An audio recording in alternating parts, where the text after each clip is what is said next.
Hello guys! For today's video, mag-quick walk muna tayo. It's so cold, lamig. It's so cold!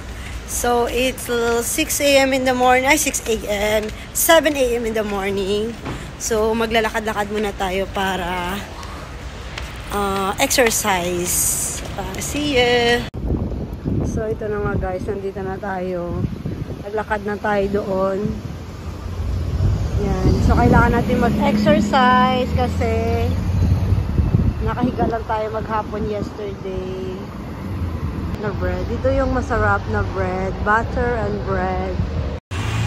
The weather is so good. It's so windy and cold. So, yeah.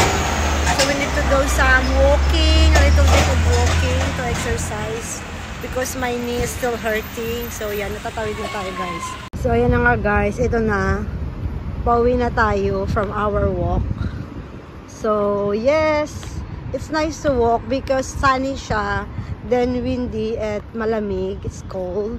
So, yan. So, we're gonna have breakfast. Nag-breakfast na pala ako guys. Dun sa bahay ng friend ko kasi birthday. So, yan. So, next week, I don't have work for 1 week. Is our term break. So, maglalakad tayo guys every morning. We need to do some exercise na. Look at my face! So, we need to do some exercises na para mag-gym tayo. Para pumalit na tayo sa dating sa dating anyo char. Hindi, kailangan na mag-exercise kasi sabi ni Doc, kailangan natin mag-exercise.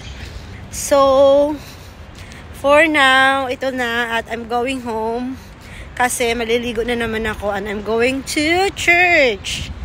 So, God bless everyone. Keep safe. Bye.